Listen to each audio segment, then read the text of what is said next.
Okay, picking up with part two of our conversation with Tony Woodlief, Executive Vice President of the State Policy Network and author of the new book from Encounter Books, I, Citizen. You like my prop, Tony? I love it. I not love it. Post-it note there, but My only complaint is that you only have one. You need to have a whole shelf full behind you. Well, you don't have one behind you. Haven't the public relations people told you to get one up there? Or, by the way, as you say, 5 to 7 stacked up? Yes, I need to get a bookshelf directly behind my chair and just have my book. Yeah, and then turn around. There's a wonderful book that's out. Oh, here it is, and hand it out to people. Yeah. All right. So the blueprint for reclaiming American self-governance, as we ended part one, you were harshly lamenting in response to a question of mine, what I'll call elites, and how they benefit from polarization and what they do to further effect polarization. How is citizenship gonna? How can a citizen do anything to take that on? Yeah. First, I want to be clear. I was careful in the book, or I tried to be careful, to not use the term elites, but to specify it's the political class, because there are all kinds of elites that I love. I aspire to be elite, in what I do. So I didn't want to make it sound so class oriented in terms of economic classes. And I'm not saying you meant that, but that often has that connotation. So I tried to specify it's the people who are heavily invested in and often who profit from politics. Those are the people who are the problem, because they get richer the more we fight. And so those are the folks that I'm talking about. And so then for your question, like, what do you do about it? I wanted to be careful not to have a final chapter, which is imagining that we have a magic wand. Like, hey, Congress should suddenly be responsible, and politicians to be more thoughtful, right? Because that won't happen, not in the short run. And they certainly won't fix themselves. So I tried to think, well, what can a person reading this book really do? Like right now, could put down the book after reading for it, and certainly after paying for it, and do something.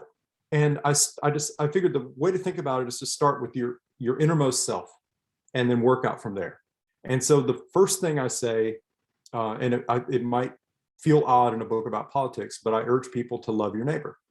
And I talk a little bit about what that means. It doesn't mean, feel good about them, because maybe they're not that lovable, but love is an action. And then I talk about, well, why should you try to love your neighbor and know your neighbor?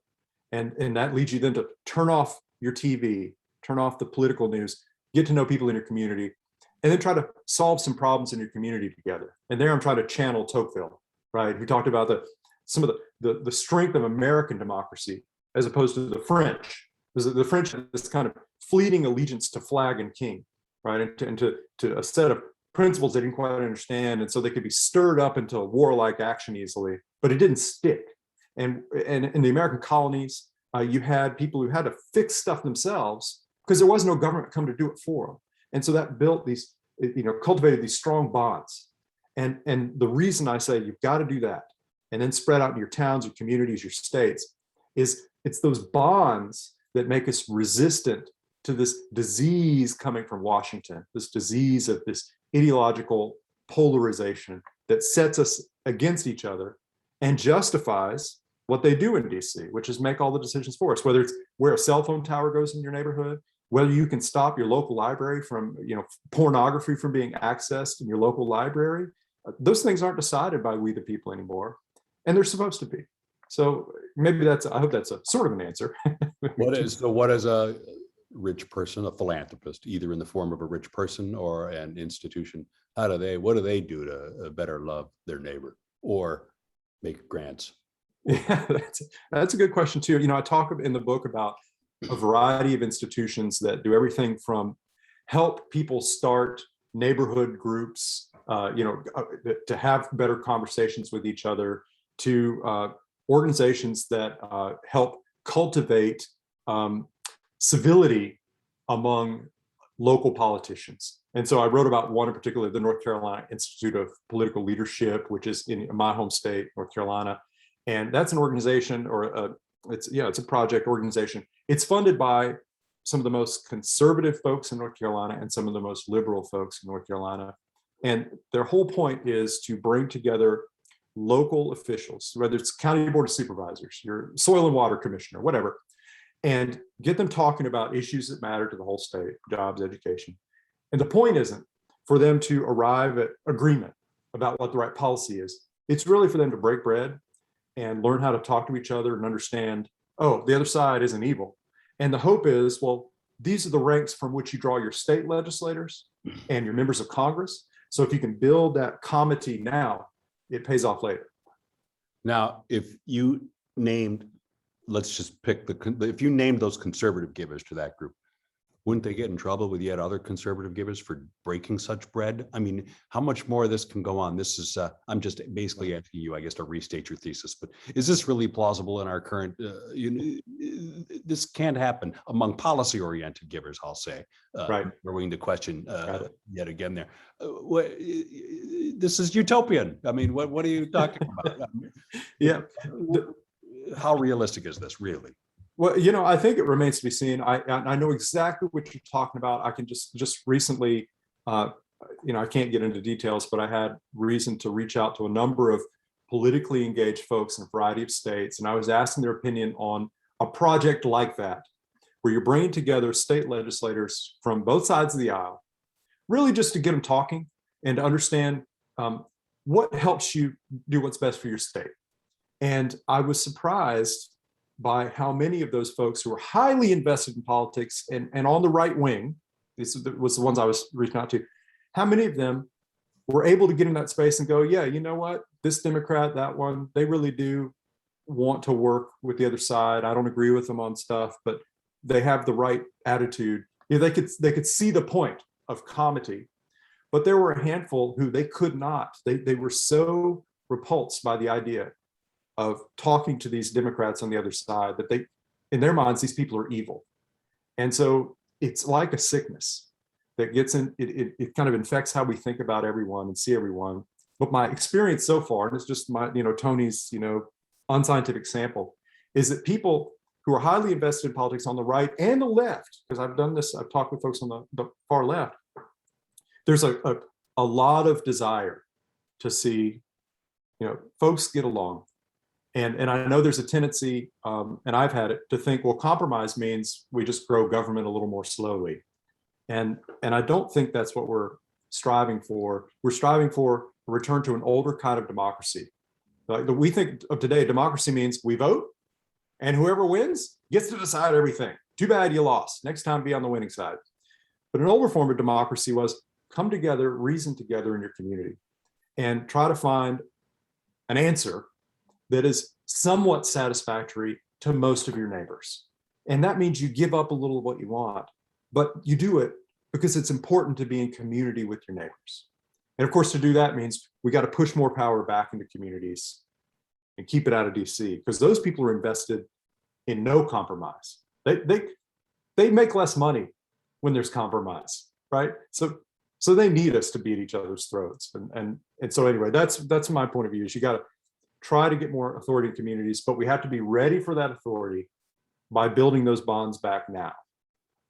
Would you argue against, are you arguing against, and I know I keep wanting to make you talk about philanthropy in a way maybe that you don't want to, but is your book part of an argument against the politicization of charity or the nationalization of charity, or are they sort of one and the same? Oh, that's a great question. That is really good. I could see arguments for politicizing charity and nationalizing it. I think I could see those arguments. I think the challenge is, I'm going to always come back to, is the intention of the philanthropy to give authority to people in communities, or to subvert that authority and impose upon them a way of life? And that is what I'm adamantly opposed to. And so that obviously has a political dimension, because if we're going to give more autonomy back to communities, that means you're restricting what the feds can do. And a lot of my friends on the left and the right, depending on the issue, they don't want to do that, right? Because they got the power, they want to keep it. But that's what we're talking about. So I'm less concerned with the content of local action than I am with empowering the people in the communities to decide for themselves, and trying to persuade them honestly like you're not with sort of what's equivalent to campaign messages that are fundamentally dishonest. So I guess it would come back to honesty and where the authority sits. I don't know if that answers your question. Okay, I want to further characterize you, but that's a conservative thing to say. You would, okay. Yeah. And if it's if you're fighting an imposition, well, then you've got to fight and throw elbows. That's right. Maybe even in a legal way, elections, seek more stuff or whatever. But I guess you would say, do it locally and lovingly, I guess is what you would say. Right. I say love your neighbor, but give hell to the politicians. Yeah. Until they change. They're lagging indicators of culture. Most of them. They're not leaders. And well, part of this, more of us have to get into politics, but this is not a brief for getting out of politics. This is not a Benedict option kind of thing. You got to get in there and throw some elbows, because these people are destroying our communities. They've been doing it for decades because they want to tell us how to live. Okay. Well, we were missing a little love in that answer, but all right. Local love. It's alliterative. Okay. Yeah. Two then more questions. Big tech plays a role in polarization, does it? And there is reference in your book to it. But the way I was trying to inject philanthropy every 2 to 3 seconds of the conversation there, I could have done so with big tech, right? You have an opinion, Yes, and you should inject philanthropy. I'm glad you are.